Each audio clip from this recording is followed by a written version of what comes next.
terus 982 Sola Gracia FM di www.solagraciafm.com. Sola Gracia FM, hits musik terbaik. The Morning Show. 982 Sola Gracia FM, hits musik terbaik. Kawan Sola Gracia masih di The Morning Show pagi hari ini. Kita coba terhubung langsung dengan Dr. Pratiwi SH, kawan Sola Gracia. Saya coba telepon dulu ya. Oke, ini saya telepon menggunakan video call WhatsApp. Semoga aja bisa tersambung kawan Sola Gracia. Oke. Dan kawan Sola Gracia, nanti kalau misalkan Anda ingin bertanya gitu ya tentang masalah kanker, Anda bisa bertanya langsung nanti lewat chat aja ya. Lewat chat di WhatsApp nanti bakal kita bacakan. Setelah itu nanti coba diterangkan oleh dokternya langsung kawan Sola Gracia. Karena memang kanker ini adalah salah satu penyakit yang menjadi penyebab kematian terbesar juga di muka bumi ini kawan Sola Gracia. Sampai sekarang masih belum ditemukan obat yang benar-benar efektif bisa menanggulangi kanker tersebut kawan Sola Gracia. Oke, dan belum ada jawaban? Sepertinya ini belum ada jawaban kawan Sola Gracia. Oke. Ya.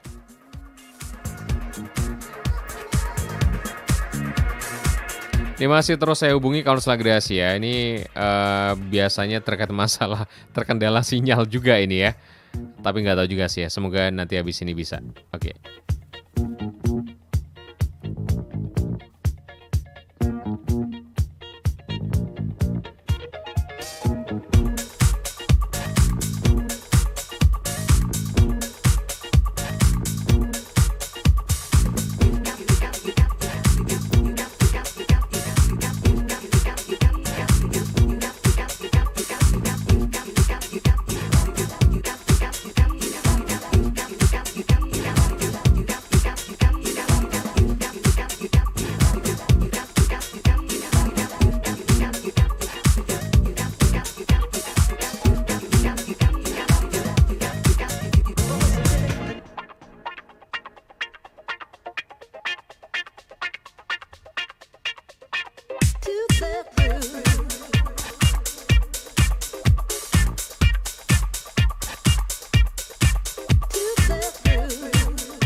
Oke, kita coba hubungi lagi kawan Sola Gracia. Semoga kali ini bisa langsung diangkat kawan Sola Gracia. Oke, halo selamat pagi dokter. Halo, selamat pagi. Iya, pagi. Selamat pagi. Ini bersama dengan Dokter Pratiwi. Ya. Apa kabar dokter hari ini? Baik, luar biasa. Baik, luar biasa. Ini dokter tidak sedang praktek ya hari ini ya? Ya, sorry dokter, kamera saya di situ tidak akan pernah terlihat. Jadi yang jelas di sini gambarnya dokter sudah jelas sekali gitu ya. Nanti bisa didengarkan dan dilihat sama para pendengar. Iya. Oke, dokter, ini sekarang ada di mana posisinya? Sedang di rumah kah atau di tempat praktek begitu? Saya ada di tempat praktek Pak Firman. Oh gitu, sedang ada di tempat praktek ya saat ini ya dokter ya? Oke, Ya, betul. Ya ini sedang tidak ada pasien kah? Atau memang sedang masih santai dulu? Pasiennya sudah selesai. Cuma nanti kalau misalnya ada pasien lagi ya kita layani. Oh gitu, ya udah. Ini saya siap ditinggal ini kayaknya. Oke. Oh, enggak. Nanti ada jedanya kok Pak Firman. Oke. Ada jedanya nanti. Iya siap. Oke Saya dokter. suruh tunggu dulu dikumpulin berapa baru saya layani. Oke. Dokter, tadi kita sudah berbincang kasih tahu kalau kepada pendengar kalau hari ini kita bakal ngebahas tentang masalah kanker ini dokter.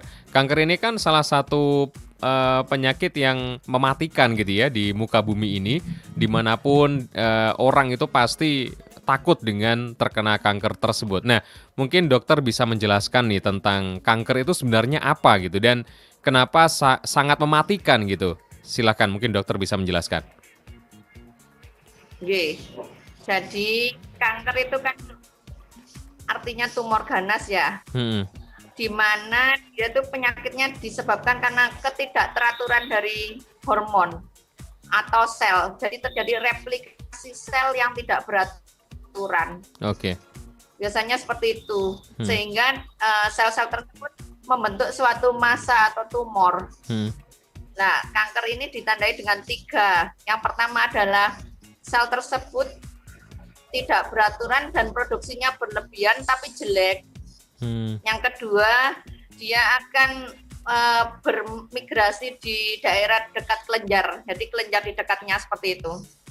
Yang ketiga, bila dia sudah melewati sistem pembuluh darah atau limfatik, dia akan metastase ke organ lain. Jadi misalnya kanker payudara, metastasenya ke paru, seperti itu. Organ terdekatnya lain. Gitu ya dokter ya? Biasanya organ terdekat. Oke. Gitu. Oke, artinya kalau iya. Karena itu tadi. Artinya kalau misalkan sangat cepat Pak Firman. Jadi Oke. Ya, mana Pak Firman? Ya, gini, artinya kanker misalkan di posisi yang terkena ini atau mungkin yang sedang terinfeksi tersebut, organ yang terinfeksi kanker ini bisa menjalar ke area-area di sekitarnya. Artinya organ-organ lain di sekitar yang terkena awal tadi bisa juga terkena juga, begitu, dokter? Betul sekali. Jadi organ yang awal terkena itu kan primernya. Jadi ibaratnya itu ini ya Pak Firman. Primer itu artinya yang asal mulanya dia itu di mana dulu. Misalnya di hati kah, atau di payudara, atau di usus. Nah, terus metastase artinya penyebarannya ke organ lain. Biasanya bisa ke arah paru, hati, kemudian kelenjar getah bening ada di ketiak. Seperti itu. Oke. Berarti otomatis sangat mematikan ya, karena kan setiap detik itu sel membelah dengan cepat. Setiap detik, dokter? Itu pembelahan selnya itu setiap detik ya? Iya, setiap detik. Jadi pengobatannya harus cepat, tepat, dan dari si pasien sendiri harus semangatnya tinggi banget. Oke. Gitu. Nah, kalau ibaratnya setiap detik dia itu bisa membelah sel, dokter, di sini kan juga ada itu kanker ganas dan kanker jinak. Ini seperti apa dokter? Yang ganas itu kayak gimana? Yang jinak itu seperti apa? Pak Firman, kalau namanya kanker ya ganas semua. Mungkin gitu. Tumor. Oke, mungkin tumor kali ya. Iya. Tumor itu misalnya ada tumor jinak sama tumor ganas. Nah, kalau yang tumor jinak itu ya tumor-tumor biasa gitu. Setelah dioperasi selesai sembuh total. Apabila tumor ganas ya kanker itu setelah diambil penyakitnya, kita masih ada kelanjutannya Pak Firman. Apakah itu kemo dan obat-obatan tertentu seperti itu. Suplemen khusus untuk meningkatkan selnya biar baik seperti itu. Sel baiknya diperbanyak. Nah, kanker ini ada kemoterapi. Iya. Oke. Kanker ini termasuk apa ya? Dia ini bisa diobati dengan cara sistem imun kayak COVID gitu nggak? Atau harus diobati secara khusus, dokter? Kalau ngomong kanker ini kayak ngomong ini Pak Firman. Apa? Anak telur ayam keluarnya di mana, netas dulu atau ayam dulu ya. Jadi agak ribet. Jadi kanker itu lihat stadiumnya Pak Firman. Kalau misalnya pada saat dia periksa ke rumah sakit atau dokter ya, pada saat stadium 1, 2, 3, 4 itu biasanya diobati di rumah sakit. Pada saat stadium 1 atau 2 kemungkinan sembuh masih besar.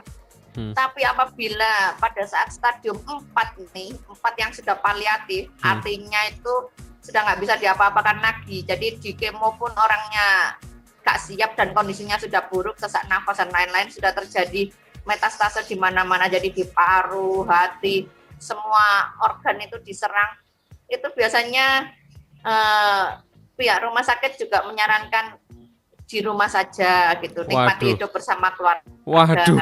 Nah, saya sering dapat pasien seperti ini. Oke. Tapi beberapa pasien saya ada yang sembuh. Dengan memberikan mindset positif. Dan tentunya menu-menu makanan itu juga saya jelaskan ke pasien-pasien. Seperti itu. Nah, suplemen khusus mereka.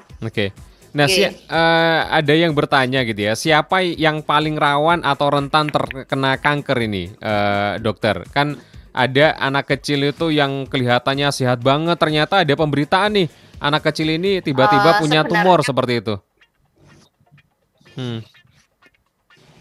Ya, jadi kanker ini yang paling rawan.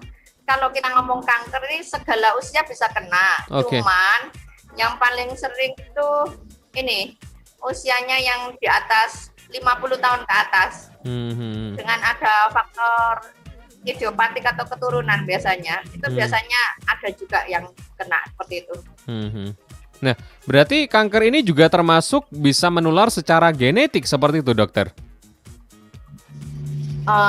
Kalau menular bukan ya, karena bukan penyakit menular ini. Oke, ya. Jadi dia ada bakat gitu aja, ada bakat. Oh gitu. Jadi kalau misalnya darah tinggi, kan ada yang misalnya darah tinggi, ada yang diturunkan, ada yang memang keluarga nggak punya darah tinggi tapi tiba-tiba darah tinggi, ya sama kayak kanker.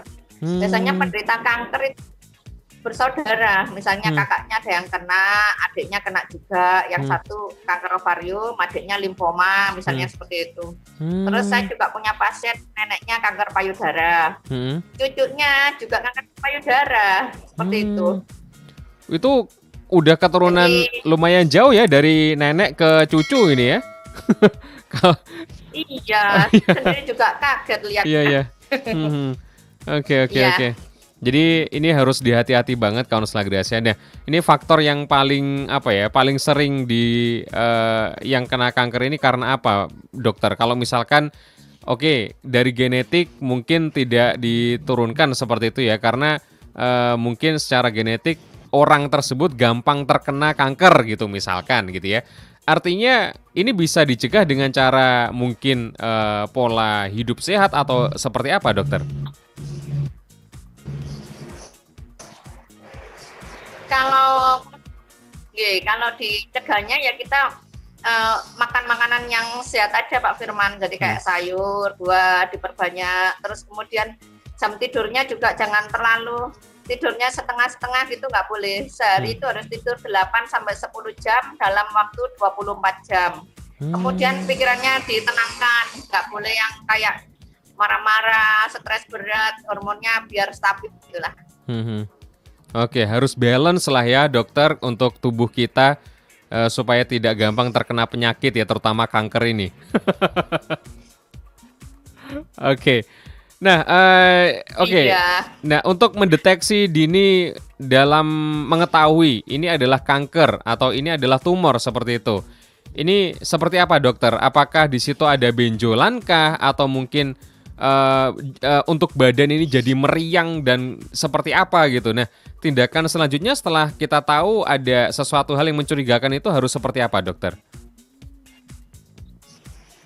Yang pertama kalau kita ketemu pasien harus anamnesis dulu ya. Jadi kita tanya dulu pasien-pasiennya, keluhannya apa dulu, terus ini gimana, dari kapan.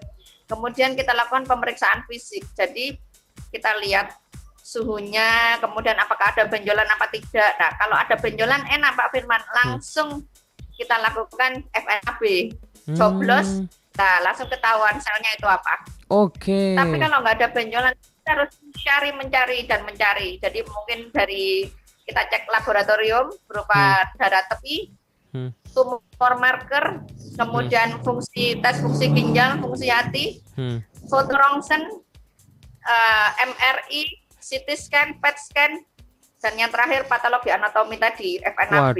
Gold standarnya tetap FNAB. Dicari apa itu. Hmm. Kalau yang sudah ada benjolannya tinggal dicoblos, diambil, sudah ketemu selnya apa, apakah ganas apa jinak gitu aja. Oke. Kalau yang nggak ada benjolannya ini yang repot sekali. Iya. Begitu. Apalagi kanker ini ya, kanker darah dokter ya, bener ya? Ada kanker darah ya dokter ya?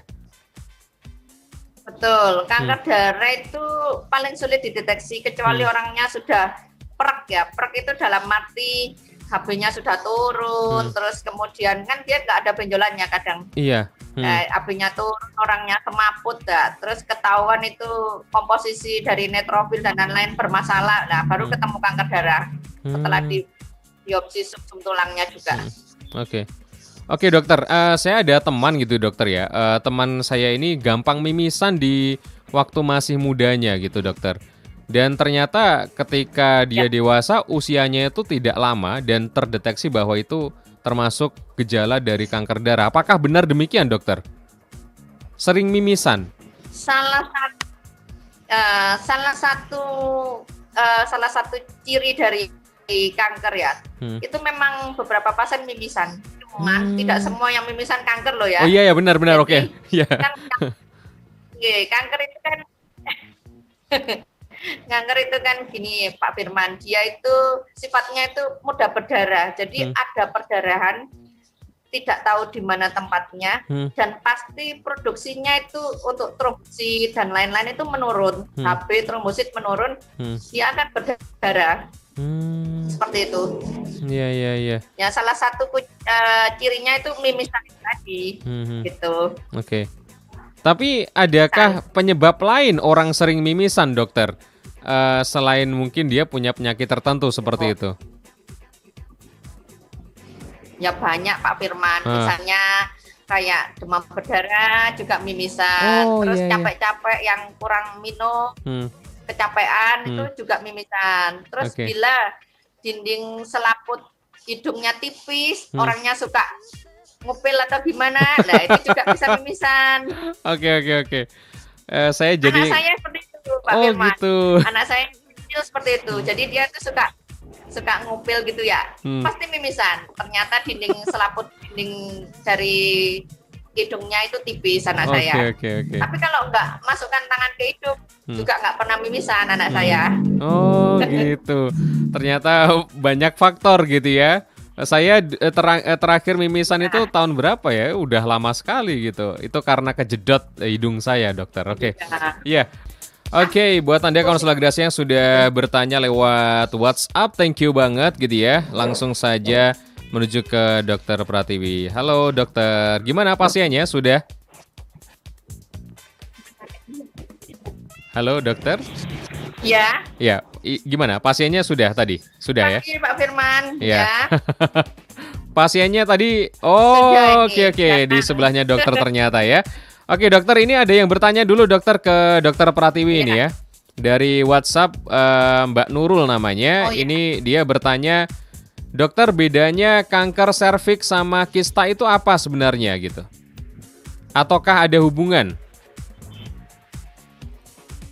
Kalau kanker serviks kan Pak Firman, dia itu adanya sel ganas di dalam rahim ya. Kalau kista itu hanya bentukan kayak cairan, isinya seperti balon gitu loh.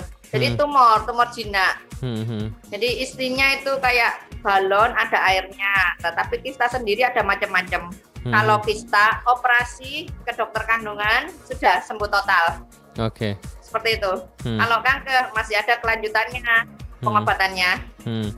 Artinya kalau serviks berbeda karena yang satu jinak, yang satu ganas. Oke. Kalau serviks ini itu tempatnya di area apa dokter? Di apa namanya? Di sel telurnya itu atau di mana? Di rahimnya atau di mana? Untuk serviks ini, kanker serviks. Di rahim, Mbak, di rahim. Oke. Kalau sel telur kan ovarium. Oke. Nah, kalau serviks ini ya rahim itu. Biasanya di daerah mulut rahim. Ya. Wah, ini juga salah satu yang mematikan juga dokter ya. Karena kan ganas. Oke. Dokter, di sebelah dokter sudah ada. Ini salah satu pasiennya Dokter Pratiwi gitu ya. ya. Bisa dikenalkan dokter, Iya. ini pasien yang mana nih? Ini biar pasiennya mengenalkan sendiri ya. Oke, yaudah. Halo Ya. Mbak, ya oke ini dengan Mbak siapa maaf? Saya Bu Winarti, Pak. Bu Winarti, Winardi atau Winarti? Iya, benar. Winarti. Oke, Bu Winarti. Bu Winarti ini pernah terkena kanker apa Bu Winarti? Begini ya, saya kurang tahu sih waktu itu kanker apa bukan. Yang jelas sekitar 2 tahun yang lalu, saya itu ada benjolan maaf di payudara ya, seperti itu. Terus saya periksa ke dokter Pratiwi. Bu dokter ini curiga kok benjolannya itu apa namanya, sewarna dengan kulit gitu loh. Jadi harus ada lanjutan ini apa namanya, harus Pemeriksaan. lab darah gitu. Ya. Oke. Cuman saya waktu itu memang nggak ambil keputusan untuk lab darah ya, karena begini Pak, saya itu orangnya kalau orang Jawa bilang itu saya itu cili hati gitu loh, kecil hati. Nanti kalau takut tahu pas periksa itu hasilnya jelek, pastinya saya akan semakin takut dan pastinya akan ngedrop ya, seperti itu. Jadi saya bilang ke Bu dokter, maaf saya nggak mau periksa ini darah Bu dokter, saya percaya Bu dokter pasti dipakai Tuhan, pasti lewat obat dari Bu dokter saya sembuh. Saya bilang seperti itu. Iya. Karena ya itu tadi saya begini ya, bukan tidak menghormati profesi beliau, bukan, tapi karena saya menghormati profesi beliau sebagai dokter, dan saya percaya setiap diagnosa atau apapun yang disampaikan oleh dokter itu sudah ada satu alasan yang kuat gitu loh untuk menuju ke arah itu. Makanya saya takutnya aduh nanti jangan-jangan hasilnya jelek gitu ya. Jadi udah saya pokoknya sudah Bu dokter, saya nggak mau periksa darah, saya percaya Bu dokter pasti obat dari Bu dokter dengan pertolongan Tuhan pasti saya sembuh. Itu yang saya sampaikan kepada beliau Pak Fatih. Oke. Nah, Dokter Pratiwi, ini artinya itu benjolan itu benar kanker seperti itu ya, dokter ya? Iya. Ya, kenapa? Iya, benjolan yang tadi disebutkan sama Ibu Winarti tadi itu setelah diperiksa seperti itu adalah kanker seperti itu, dokter?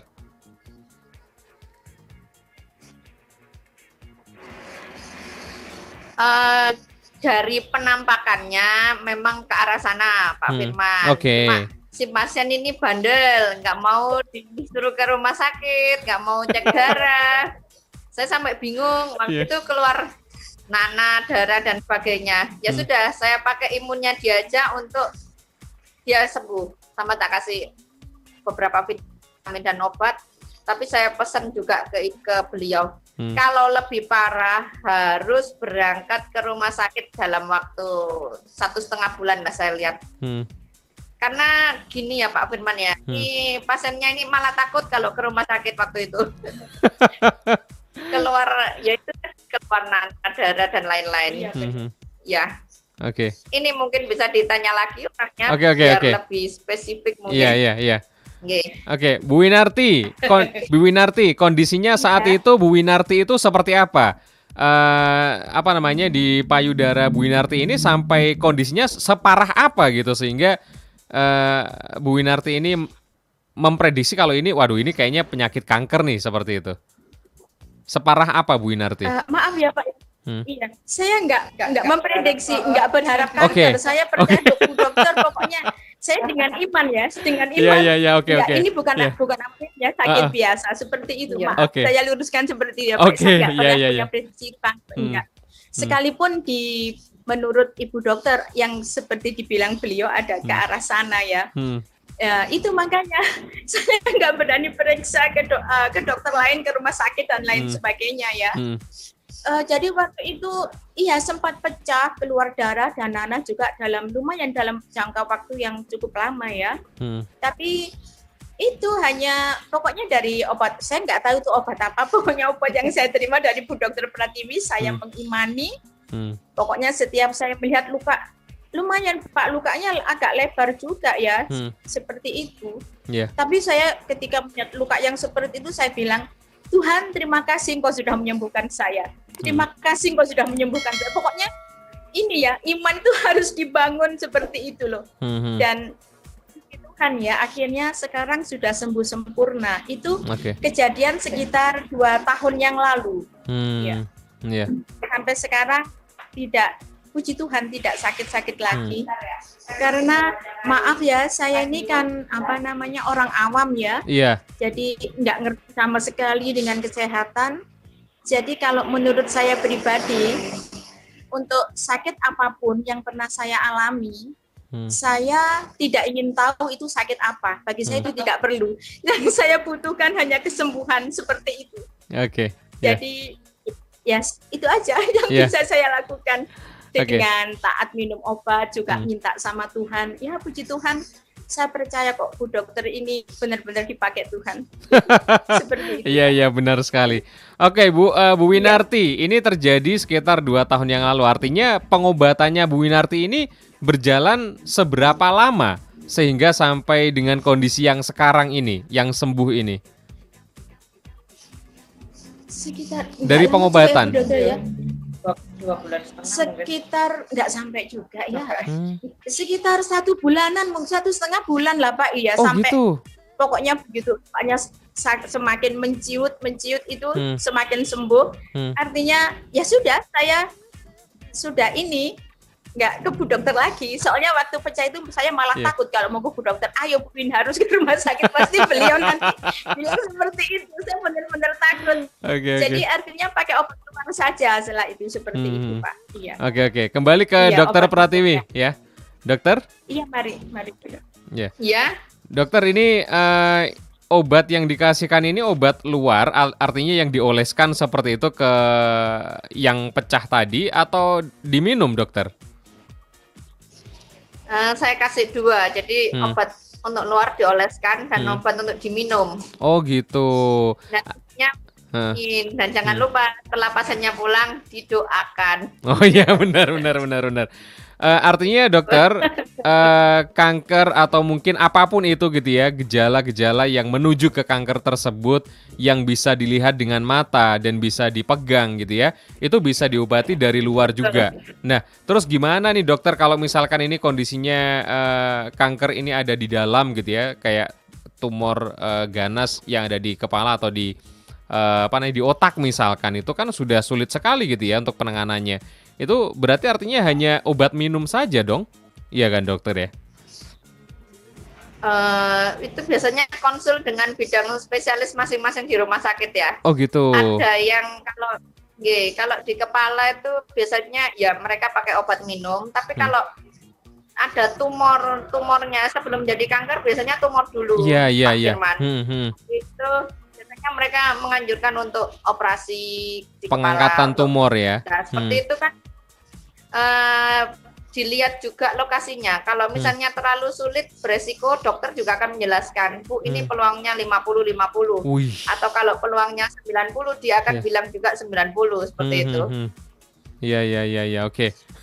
Bahkan ada rumah sakit yang sampai memvonis ini hidupnya tinggal berapa hari lagi gitu. Betul. Itu sama yang terjadi dengan pasien saya yang masuk koran itu, Pak Firman. Gitu ya. Sudah stadium 4 ya, paliatif. Jadi sudah nggak bisa diapa-apakan lagi. Terus dokternya juga pihak keluarga dipanggil, Pak ini kayaknya usianya tinggal 7 hari lagi. Nah memang betul, saya lihat sendiri waktu ke tempat saya itu sudah megap-megap ya, digendong, nggak bisa jalan. Tapi saya bilang ke keluarganya, tunggu, kamu jangan putus asa dulu, kita berjuang bersama aja. Si pasien juga semangati sih. Dan sekarang pasien itu belum pernah terkemo karena kondisinya waktu itu sangat-sangat jelek dan tidak bisa dikemo, tapi sembuh total. Sekarang sudah bisa naik motor, sudah bisa bekerja, terus sudah bisa jalan, nggak sesek.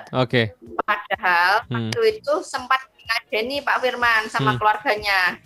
Saya sampai ketawa, Pak, kenapa ini masih hidup kok dinajeni aku gitu. Disajeni. Ternyata pasiennya. Oke. Supaya kita terhindar dari kanker ini bagaimana untuk menjaga pola hidup dokter? Mungkin ini menjadi bagian-bagian akhir kita di kesempatan kali ini ya untuk talk show hari ini. Oh iya. Ini supaya terhindar benar-benar. Ya, gimana dokter? Jaga pola makan aja, jangan terlalu makan yang enak-enak lah, kayak manis-manis, junk food itu dikurangi kalau nggak kepengen aja. Terus kemudian sayur dan buah diperbanyak. Terus olahraga 30 menit sehari di dalam rumah aja sekarang karena kan masa pandemi nih COVID ya. Ya benar. Terus yang ketiga tidurnya harus cukup, jangan tidurnya nggak cukup. Karena kalau tidurnya cukup sel kita akan bagus dalam sehari 8 sampai 10 jam. Oke. Gitu. 8 sampai 10 jam ya, dokter ya. Ya, 8 sampai 10 jam. Kalau kerjaannya malam dokter, misalkan dia adalah seorang security gitu ya, artinya tidur siang pun nggak ada masalah dokter ya, kalau porsinya itu sama gitu. Nggak ada masalah, tidur siang nggak ada masalah. Jadi kalau dia security ya harus tidurnya itu harus siang hari mungkin ya. Iya. Tuh. Oke. Nah, di masa pandemi seperti ini dokter, apakah kanker dan juga COVID ini bisa juga berada dalam satu tubuh dokter? Ini kan lebih berbahaya lagi seperti itu. Gimana dokter tanggapannya? Sangat-sangat bisa, karena kan kalau yang kanker itu kan imunnya ngedrop ya. Iya. Kena COVID ya harus langsung. Waduh. Lebih rentan memang. Saya ada pasien saya itu kanker, meninggalnya bukan karena kanker Pak Firman, karena COVID-nya. Oh gitu. Iya. Sangat rentan. Sangat rentan sekali ya. Karena kena kanker ini sistem imunnya sudah turun, ketambah dia kena COVID lagi. Artinya langsung ngedrop ya badan ya dokter ya. Ya, kecuali pasiennya bisa meningkatkan imun. Okay. Jadi artinya itu dibikin seneng gitu loh, dibikin seneng, terus gembira, terus harus punya anggapan. Arti yang gembira dan obat yang manjur, seperti itu. Oke. Nggak boleh putus asa. Yes, betul sekali itu. Oke. Ya udah, dokter ini pesan untuk kawan Sola Gracia gitu ya, supaya mereka ini benar-benar menjaga kondisinya di saat pandemi seperti ini supaya tidak ketambahan penyakit apalagi yang parah seperti kanker ini. Seperti apa dokter? Ya tetap jaga diri, Okay. Jaga pola makan, terus tetap olahraga, terus tidurnya yang cukup aja. Itu aja sih. Oke, sangat simpel sekali. Yang sayur buah diperbanyak, itu aja. Ya itu sederhana dokter, tapi dilakukan itu agak sulit dokter di masa seperti ini. Ya.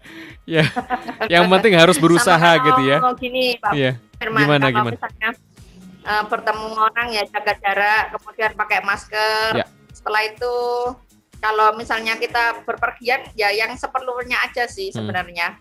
Kalau malam kumur-kumur pakai air garam, karena ada teman saya di luar sana angka COVID-nya sudah turun. Saya tanya, loh kok bisa turun? Sehari cuma ketemu 1 apa 2 gitu loh yang kena COVID. Ternyata rahasianya dia kumur garam, air garam itu kalau malam.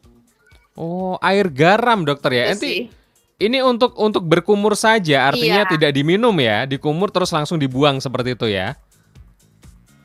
Betul, berkumur saja. Oke. Wah, ini tips keren ini kawan Sola Gracia. Wah, saya harus berkumur air garam ini ya. Oke, Dokter Pratiwi, selamat pagi. Maaf banget mengganggu aktivitasnya di pagi hari ini. Semoga semuanya sehat dan semua pasien-pasiennya Dokter Pratiwi juga diberi kesembuhan segera ya. Oke, terima kasih Dokter Pratiwi atas waktunya di pagi hari ini. Amin. Ya, kita akan bertemu di lain kesempatan. Semoga kita semuanya sehat dan terhindar dari COVID-19. Oke, kawan Sola Gracia, kita pamit dulu ya. Terima kasih Dokter Pratiwi. Ini Dokter, maaf Dokter Pratiwi. Ini prakteknya di mana? Tadi ada yang tanya juga ini. Sorry, ini yang terakhir ini. Ya, Dokter. Ya, halo. Dokter Pratiwi, ya prakteknya di mana? Ini ada yang tanya dokter. Sorry, ini tadi kelewatan ini WhatsApp-nya. Oh ya, prakteknya di Apotek Kodang Waras, Raya Takeran, nomor 50 Karangploso. Oke, Apotek Kundang Waras di wilayah Takaran 50 ya, Karangploso ya. Oke, terima kasih dokter. Selamat pagi, sampai jumpa. Oke, Kansela Gracia. Oke, udah ini kayaknya loading ini. Ya. Oke, Kansela Gracia, selamat pagi semuanya. Kita pamit 982 Sola Gracia FM, hits musik terbaik. Dengerin terus 982 Sola Gracia FM di www.solagraciafm.com. Sola Gracia FM, hits musik terbaik.